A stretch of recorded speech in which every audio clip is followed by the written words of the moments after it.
예, 방금 소개받은 조현석입니다. 제가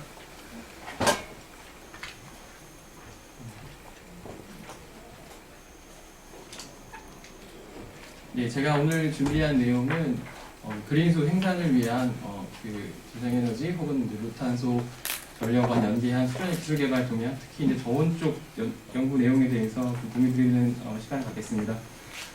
먼저 잘 아시겠지만 수소 생산할 때 전주기적으로 1kg의 수를 생산하는데 어느 정도의 온실가스가 배출되는지를 분석을 해보면 당장의 기술에서 실은 이제 2030년에 그리드의 한 50%의 재생전력이 보급이 됐다고 가정을 해도 1kg의 수전해기를 연결해서 수소를 만들면 1kg에 한 11kg 정도의 CO2가 배출이 됩니다. 그 양은 지금 천연가스를 개질해서 만드는 수소의 소위 그레이수라고 하는 양과 비슷한 양의 CO2가 나옵니다.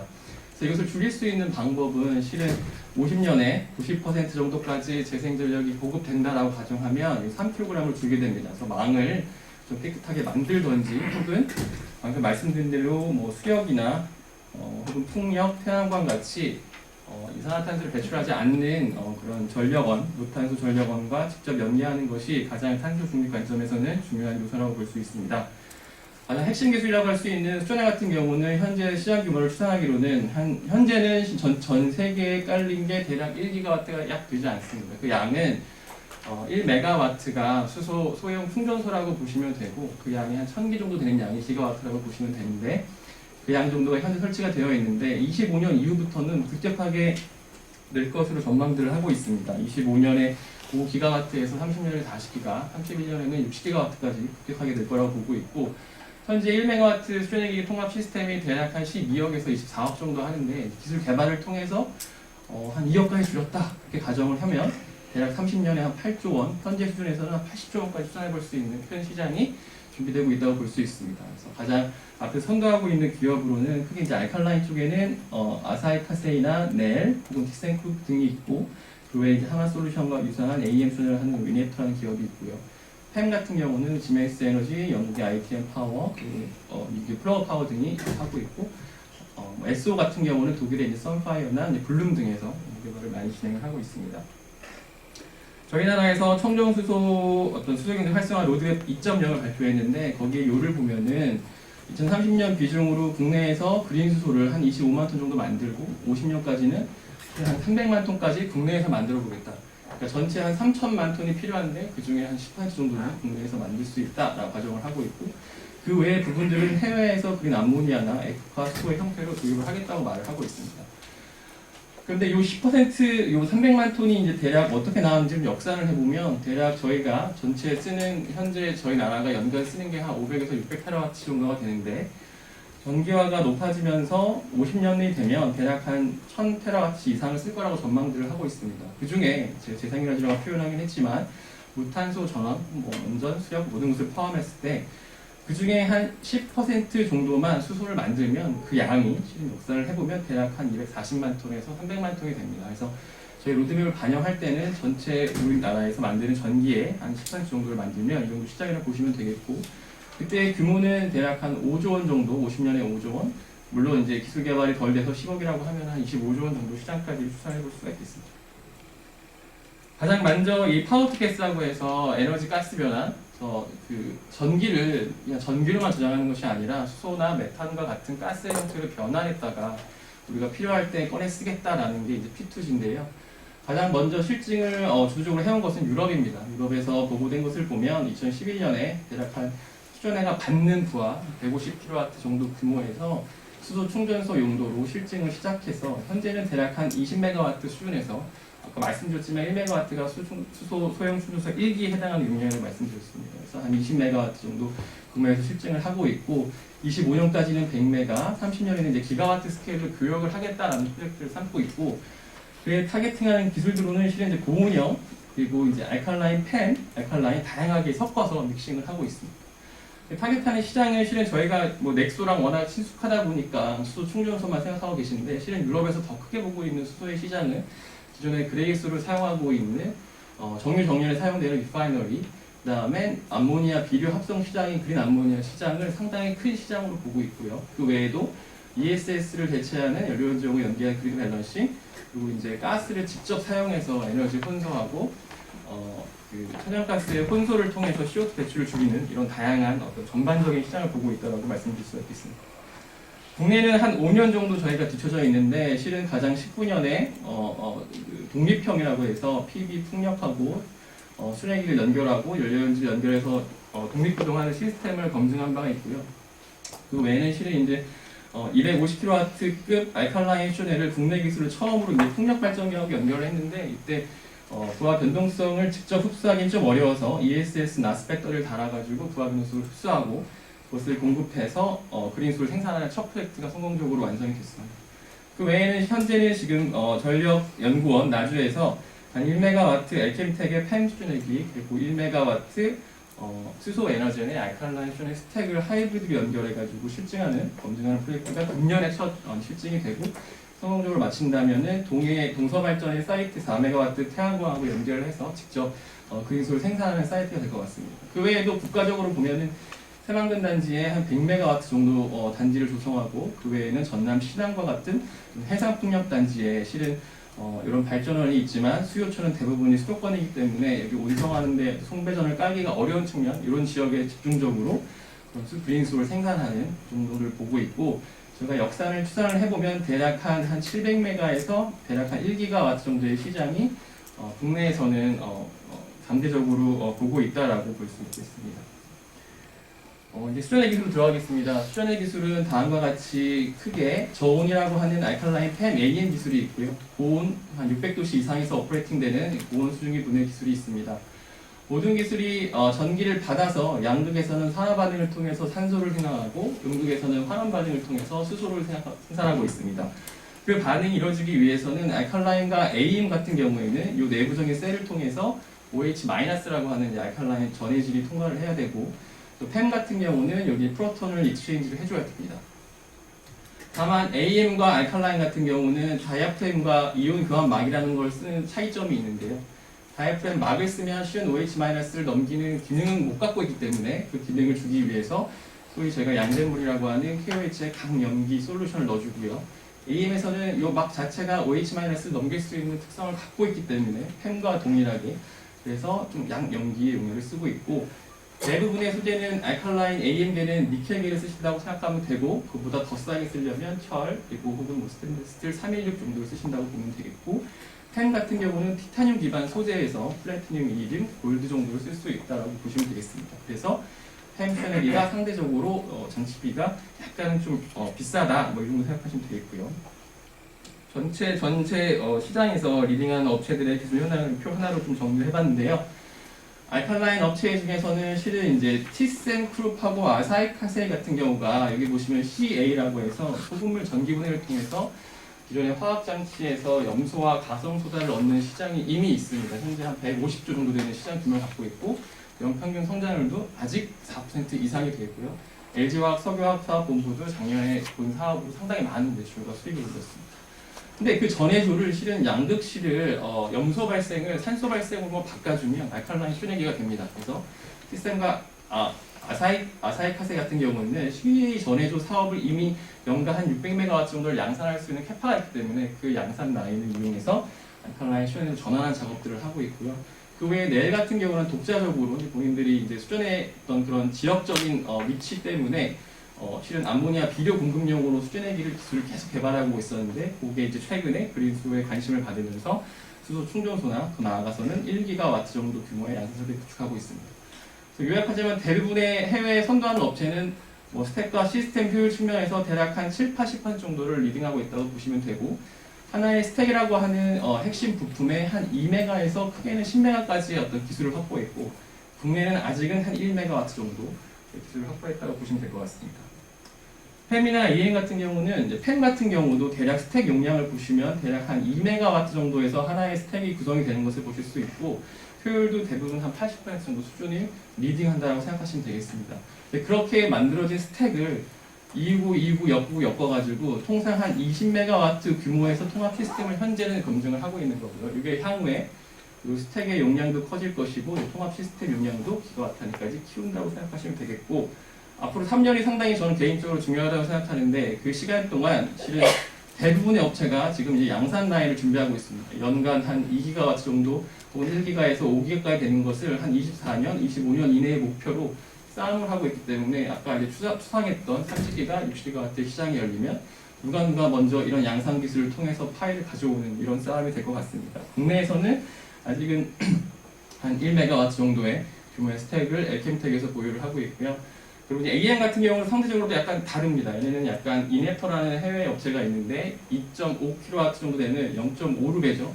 그러니까 시간당 0.05kg 정도를 만들 수 있는 상당한 소용량의 모듈을 만들고 현재 이 모듈이 한 900만 원 정도 되는데 얘를 한 250만 원까지 23년까지 양산을 해서 다운시키겠다고 하고 있고 테슬라처럼 테슬라 바닥에 배터리가 한 7,000개 깔려 있듯이 이런 모듈을 수천 개를 깔아서 메가와트까지 만들겠다라는 전략을 가고 있습니다. 상당히 좀 흥미로운 사업입니다. 그래서 펜과 컬라인 같은 경우는 앞에서 보시다시피 수 메가와트짜리 스택을 만들어서 20메가 기가로 가겠다는 전략이고 AM의 어떤 이넥터 업체는 한 2kW 정도밖에 되지 않는 작은 스택 모듈을 갖고 컨테이너까지 해서 늘리겠다라는 정보를 갖고 있습니다. 그래서 현재는 한 10,000원 정도, 킬로그램당 10,000원이고요. 잘 아시다시피 1kg이면은 수차 100km 정도를 운전할 수 있는 용량이라고 보시면 됩니다. 맥스는 대략 한 6kg 정도 들어가고요. 이게 국내 목표는 3,500원, 중국에는 한 2,500원까지 생각하고 있습니다. 근데 그 가격을 낮추려면 가장 중요한 요소가 세 가지 정도가 있는데요.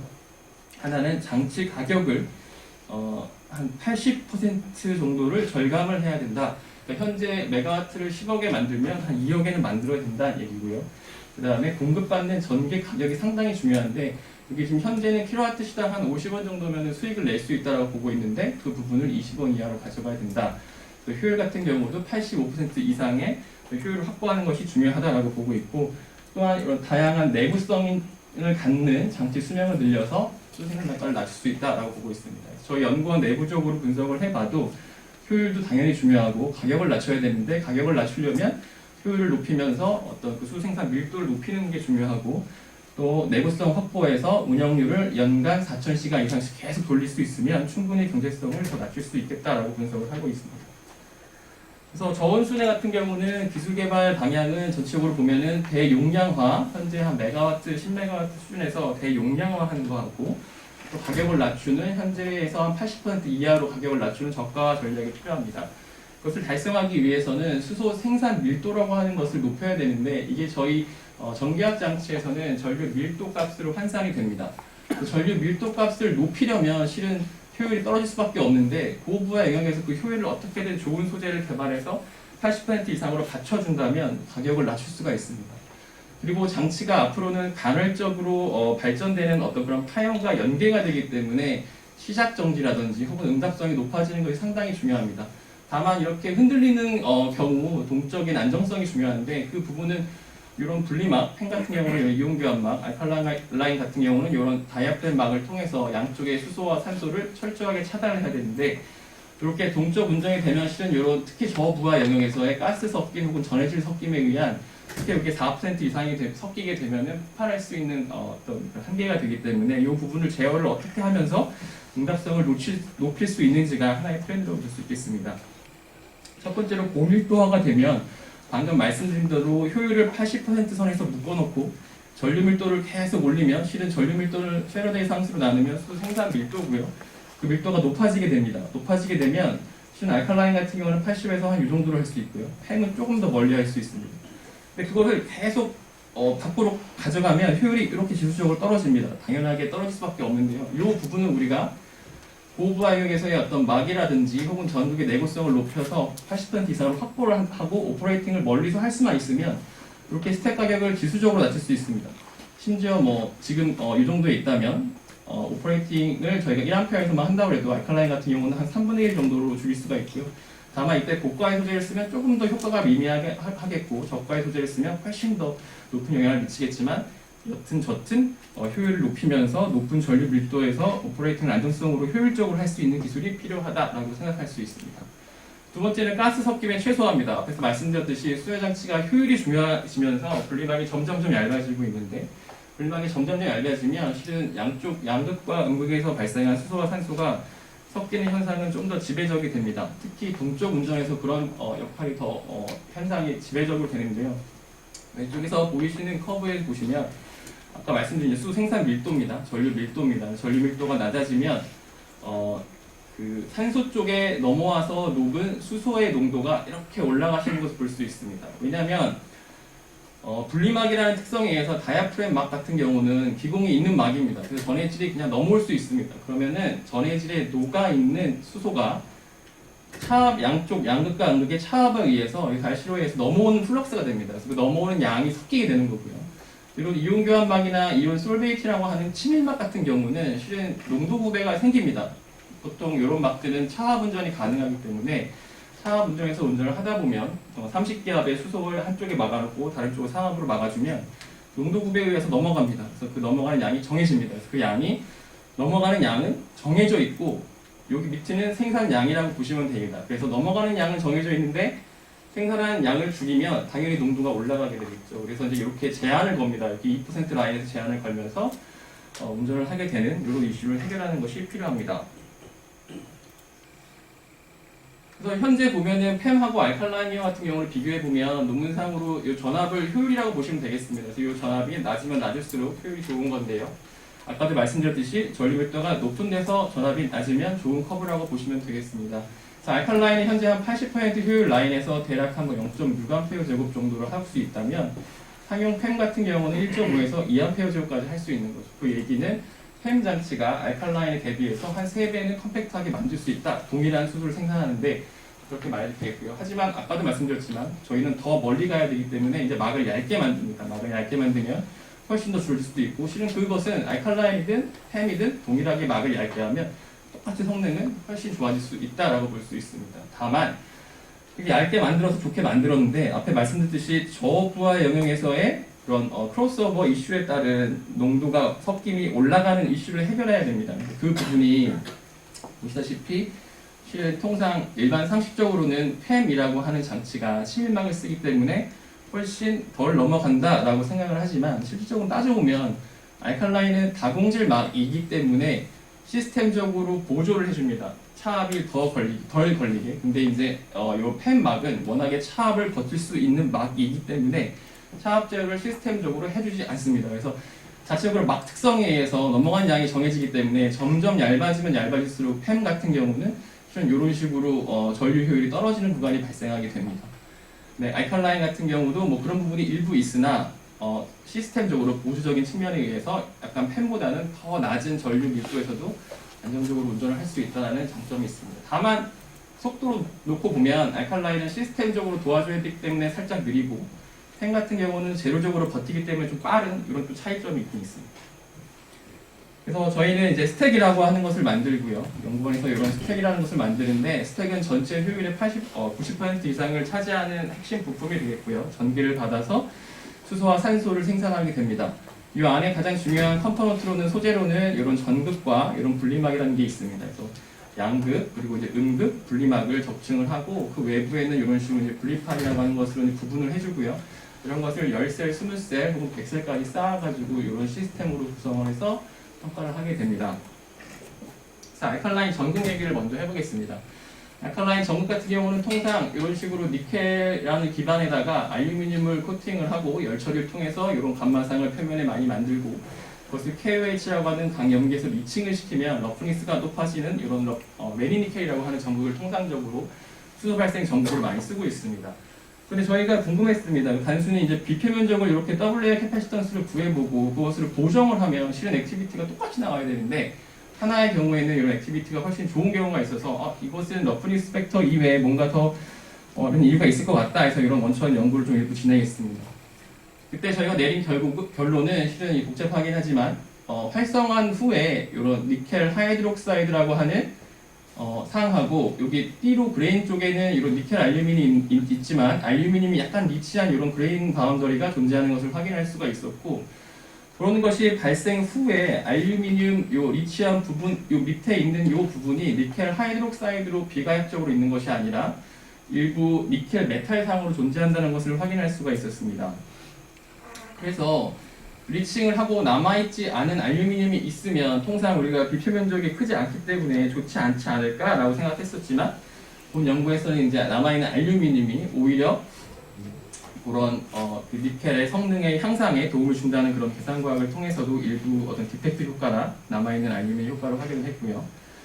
결론적으로 이렇게 그 그레이 바운더리에 알루미늄 리치한 띠를 만들지 못할 경우에는 단순히 니켈 하이드록사이드라고 하는 이런 일리버서블한 페이지로 전환이 되면서 수소 발생 반응의 반응성을 잃지만 이렇게 그레이 바운더리에 알루미늄 리치한 영역이 있는 경우에는 이렇게 니켈 하이드록사이드로 됐던 부분이 일부 파셜리한 니켈 메탈상으로 환원이 다시 되면서 실제 반응에서 좋은 성능을 얻을 수 있고 그런 부분은 이제 XPS 분석을 통해서도 이렇게 니켈상이 남아있는 것을 확인을 할 수가 있었습니다. 또 나아가서 시작번 정지 반복 운전이 되면 알칼라인 수전에 특히 음극 같은 경우에는 역전류 현상이라는 현상을 통해서 실은 통상 니켈이라는 소재를 많이 쓰는데 얘가 이제 니켈 하이드록사이드로 또 비가역적으로 바뀌게 됩니다. 뭐 코발트도 마찬가지고요. 저희 같은 경우는 이렇게 이제 COP라고 하는 전극 소재를 갖고 상당히 좋은 수소 발생 반응을 갖는 촉매였습니다. 근데 이것을 꺼놓고 5시간 있다가 다시 재보면 이렇게 성능이 나빠져 있습니다. 그래서 그 시간 동안 어떤 일이 벌어지는가 궁금해서 전압의 변화 거동을 살펴보니 전압이 이런 식으로 마이너스 한 0.8V까지 가서 이렇게 상승하는 것을 알 수 있었습니다. 저희가 생각할 때는 이제 에반스 다이그램이라는 어떤 정규학적 툴을 이용해서 해석을 해보자. 뭔가 환원 반응이 있는 거고 환원 반응이라면 양쪽에서 넘어온 산소 환원 반응일 것이다. 그리고 코발트가 앞에 봐있듯이 하이드록사이드로 바뀌는 이런 산화 반응일 것이다. 해서 추정을 해보니 대략 한 마이너스 0.8V 라인이 됐고요. 그렇다면 우리가 산소를 때려 부으면 훨씬 이 반응이 빨라지겠다라고 해서 산소가 있는 경우와 없는 경우를 분석해보니까 둘 다 동일한 포텐셜 가스를 수렴하지만 올라가는 T&D에서 차이가 있는 것을 봐서 저희가 생각했던 이런 가설이 맞는 것 같다라고 생각을 했습니다. 그래서 그 부분을 줄여주기 위해서 일반 방식에서 많이 쓰이는 응급보호법이라고 하는 캐소딕 프로텍션 메서드를 전극 설계에 반영을 해봤습니다. 단순합니다. 코발트가 산화되는 것보다 훨씬 산화가 잘 되지만 저희의 전극 환경 시스템에서 녹지 않는 망간이라는 소재를 전극에 비정질로 합금화를 시켰습니다. 혹은 뭐 비정질로 단순히 섞어준 믹스 페이스 바운더리로 이제 만들긴 했는데요.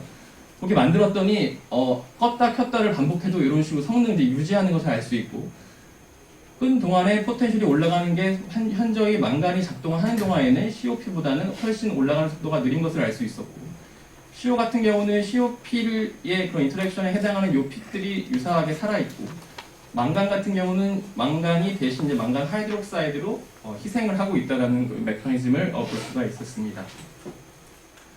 다음은 양극입니다. 양극 같은 경우는 저희는 이제 이중층 수산화물이라고 하는 레이어드 더블 하이드록사이드라는 촉매를 쓰고 있는데요. 보통 OER 반응에 알칼리 환경에서 좋은 니켈 철 LDH를 쓰고 있습니다. 근데 최근에 보면 요 OER 환경에서 FE-이온의 상당히 FE가 활성점이라고 저희는 생각을 하고 있는데 그거의 안정성에 대한 이슈가 많이 보고가 되고 있습니다. 또한 FE가 이온이 뭐 용출되고 다시 뭐 전착이 된다는 이런 메커니즘에 최근에 많은 연구가 보고가 되고 있는데요.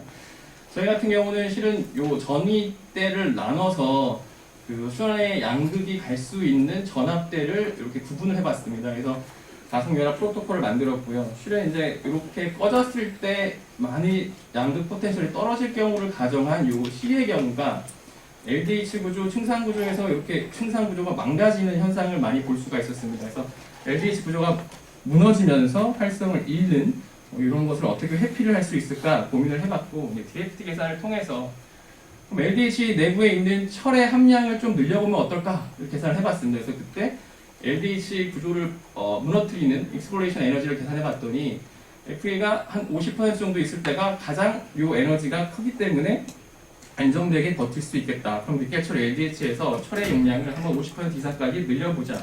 근데 이론적으로 따져보니 25%밖에 되지 않은데 그럼 그걸 어떻게 할 수 있을까?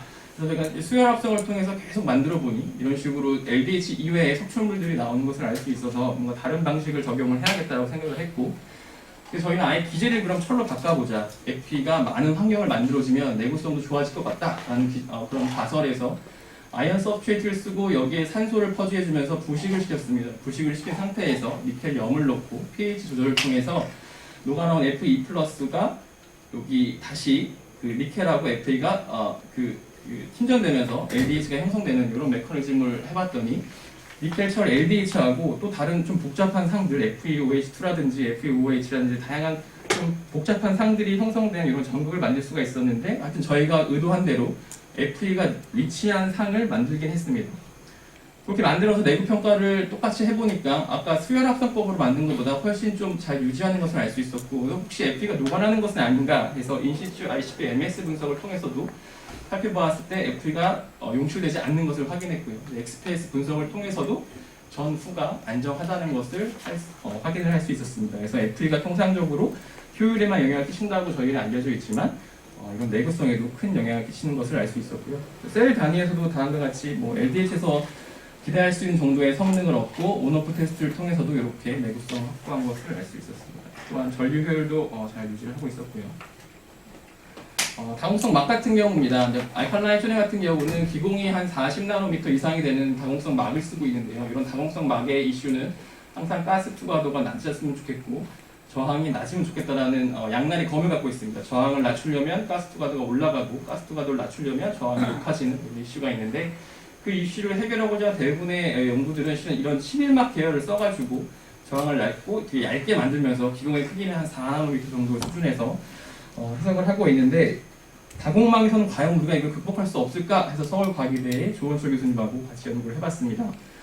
단순합니다. 실리코니아 옥사이드라고 하는 세라믹 요 소재를 한 85% 정도, 금속 산화물을 한 85% 정도, 그리고 15% 정도의 이런 바인더, 폴리설폰을 섞고 잘 슬러리를 만들어서 PPS라고 하는 여러 기계적 물성을 잡아주는 메쉬 위에 테이프 캐스팅을 하고 실은 축출 공정을 통해서 벽의 어떤 온도라든지 솔벤트 농도 등을 조정을 하면 기공 구조를 치밀화할 수가 있습니다. 저희가 만든 기공 구조는 일반적인 이런 핑거 타입 포어를 갖는 것이 아니라 상당히 유니폼하게 스폰지 타입의 포어를 갖는 것을 만들 수가 있었고 그때 저희가 생각하는 매직 넘버는 40나노미터였습니다.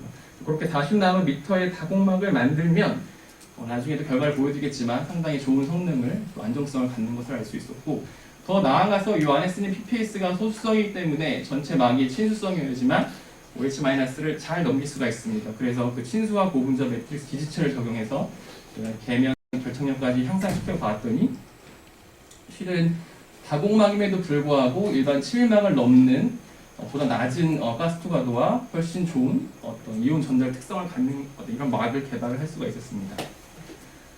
그 막과 앞에 보여드린 전극을 잘 결합해서 싱글셀을 돌려보면 현재 보고된 어떤 알칼라인 혹은 AEM에서 쓰이는 모든 어떤 성능에서 상당 그 비금속을 쓰는 경우에 유사한 성능을 비기금속 소재로 달성을 할 수가 있었고 그 수준은 실은 이제 알칼라인 시온의 상용 수준이 한 80% 라인에서 0.6, 0.8 정도가 되는데 그것을 상회하면서 실은 이제 하이드로제닉스라고 하는 업체가 한 1.5A 제곱 정도에서 오퍼레이팅을 하는데 그 정도를 달성할 수 있는 상식적으로 알칼라인은 덩치가 크고 고효율의 어떤 고성능을 낼 수 없다라는 그런 상식을 좀 저희가 한번 깨보고 싶어서 이런 유도를 좀 진행한 바 있고요.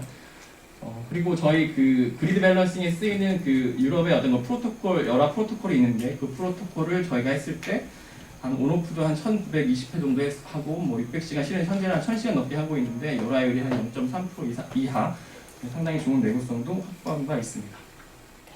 그래서 저희는 수행 시스템을 통상 이런 식으로 한 10kW에서 20kW의 벤치 스케일로 평가를 하고 있고 여기 보이신 게 스택이고요. 전기를 받아서 수소를 생산하고 산소를 생산해서 기획 분리기에서 수소와 산소를 빼주고 그리고 가습된 수소와 산소에서의 열교환을 통해서 이제 드라이ing 가스를 만드는 그런 연구를 하고 있습니다. 그래서 음이온 교환 전해질막 같은 경우는 실은 차치하고 알칼라이션에서 다공실 경막에 전해질 쓰던 것을 그냥 막 하나로 할 수 있다.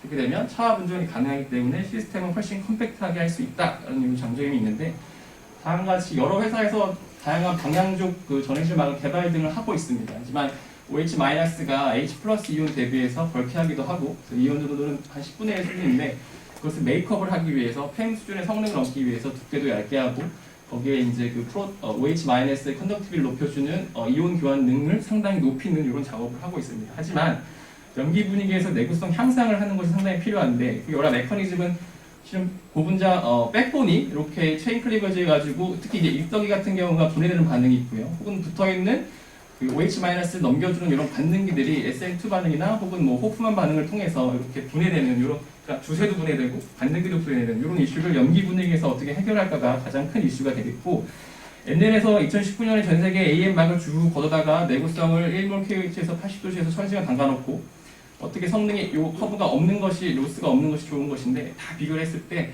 이런 한 그 앞에 말씀드린 입서기가 없는 이런 PPN 구조, 폴리페닐렌 구조를 갖는 계열의 막이 상당히 내구성을 잘 가질 수 있겠다라고 보고를 하고 있고, 그것을 현재 하나솔루션에도 채용을 하고 있습니다.